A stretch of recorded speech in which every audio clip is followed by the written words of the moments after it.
नमस्कार दोस्तों, आपका स्वागत है। एरिक मेडहस नाम का लड़का जो बहुत ही कम उम्र में इस दुनिया से चला गया और इस दुनिया से जाने के बाद उसकी जो माँ थी वो एकदम दुख में डूब गई दोस्तों। और बाद में उसने एक ऑटोमेटिक राइटर के मदद से अपने बेटे के आत्मा के साथ संपर्क किया और उसके बाद उसके बेटे ने एरिक ने बहुत ही अच्छे से उसको कुछ महत्वपूर्ण बातें कही। आज का ये जो भाग है हम सब के लिए मुझे बहुत ही अच्छा लगा दोस्तों, क्योंकि आप जब इसको सुनेंगे ना, आप ज़रूर अपने साथ इसका कंपेयर करने की कोशिश करना, क्योंकि पृथ्वी पर ऐसे बहुत सारे लोग होते हैं जो दिल से अच्छे होते हैं, लेकिन उनके साथ आगे क्या होगा, आत्मलोक में ऐसे लोगों के साथ क्या हो सकता है, इसका बहुत ही अच्छे से जवाब हमें इस वीडियो के साथ, इस कहानी के साथ ज़रूर मिलेगा दोस्तों। तो एरिक ने एक महिला की इस तरीके से कहानी कही है, बहुत ही अच्छी कहानी है।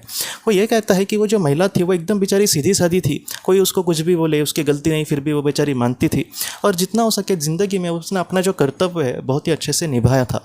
जैसे अपने माता पिता को प्यार देना, माता पिता की बातें मानना, माता पिता को कहीं ना कहीं आदर करना अपने, तो इस तरीके से वो बहुत ही अच्छी लड़की थी। बाद में जब उसकी शादी हो गई तो उसका जो पति था वो भी इतना अच्छा नहीं था, लेकिन फिर भी अपना जो भी कर्तव्य है उसने अपना पति के लिए निभाने की कोशिश करी, अपने बच्चों को प्यार देने की कोशिश करी, अपना जो भी कर्तव्य है उस महिला ने बहुत ही अच्छे से निभाया था।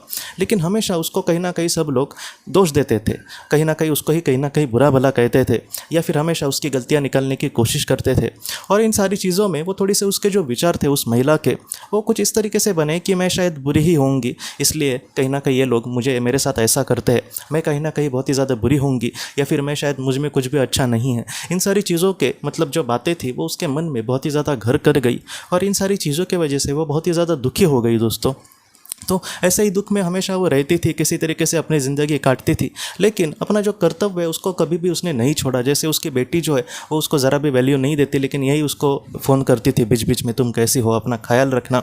उसकी बेटी कभी भी फ़ोन ना उठाए फिर भी उसको गुस्सा नहीं आता था। तो इन सारी चीज़ों के कर्तव्य को बहुत ही अच्छे से उसने निभाया और ऐसी बहुत सारी महिलाएँ हमारे देश में, हमारे इस दुनिया में बहुत ज़्यादा है दोस्तों, जो बेचारी उसके परिवार के लोग उसको वैल्यू दे ना दे फिर भी बेचारा अपना कर्तव्य बहुत ही अच्छे से निभाती है। अपने पति की भी उसने बहुत ही अच्छे से सेवा की और इन सारी चीज़ों में दोस्तों बस वो अपने आप को दोष देती थी कि मैं शायद अच्छी महिला नहीं हूँ, मैं एक अच्छी आत्मा नहीं हूँ, इसलिए सब लोग मुझे दोष देते हैं, आज मुझे सच्चे दिल से आशीर्वाद देने वाला कोई भी नहीं है। और इन सारी चीज़ों में दोस्तों एक दिन वो महिला जो थी वो बूढ़ी होने के बाद इस दुनिया से चली गई।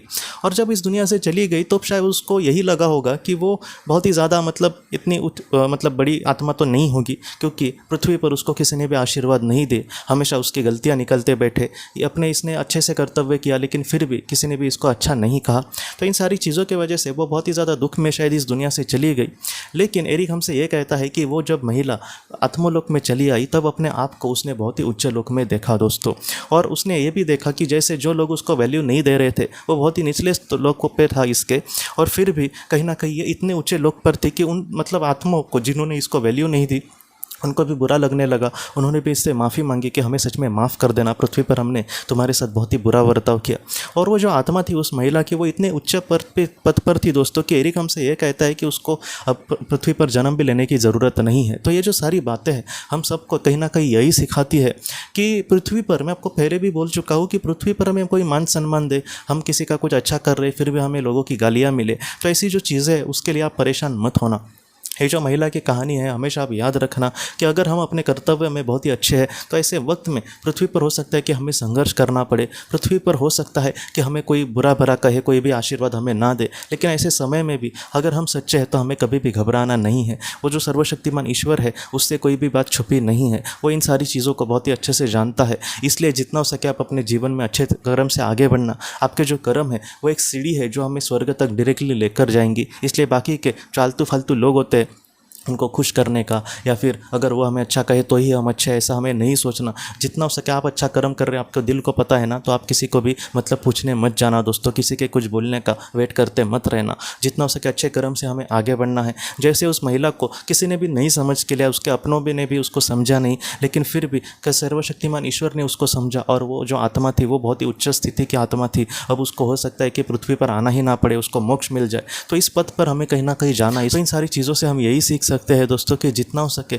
दूसरों में अपनी खुशियाँ मत ढूंढना, अपने कर्म से आप मतलब कहीं ना कहीं समाधानी कर रहने की कोशिश करना। कोई हमें बुला बरे बुरा भला बोले कुछ भी हो, जितना हो सके हमें उस पर ध्यान नहीं देना, हमें अपने बस कर्म करते जाना है। एक अच्छे जो कर्म है उस इंसान को बहुत ही ऊंचे पद पर ज़रूर लेकर जाते हैं। इसलिए ऐसे वक्त में आप ज़रा भी दुखी मत होना, और कोई हमें वैल्यू वगैरह नहीं देता इसलिए हमें दुखी भी नहीं होना। सर्वशक्तिमान ईश्वर जो है वो हमें ज़रूर वैल्यू देगा और उसका बहुत ही बड़ा मतलब फल भी हमें अच्छा देगा अपने अच्छे कर्मों का। इसलिए जितना हो सके दोस्तों अच्छे कर्म से हमें आगे बढ़ना है। एक दिन हमारे भी जीवन में ऐसा ही आए कि कहीं ना कहीं हम अपने आप को जब आत्मलोक में देखें तब उच्च अवस्था में हम जरूर जाएंगे दोस्तों, लेकिन उसके लिए पृथ्वी पर हमें बहुत ही अच्छे कर्म करके अपने जीवन में आगे बढ़ना है। इसलिए अपने आप को कभी भी आप कम समझना मत दोस्तों। अगर हम अच्छे कार्य से आगे बढ़ेंगे तो सर्वशक्तिमान ईश्वर खुद हमारी जिम्मेदारी लेकर उस लोक में हमें बहुत ही उच्च गति पर जरूर लेकर जाएगा दोस्तों। आप इस तरीके से अपने जीवन में ज़रूर आगे बढ़ना।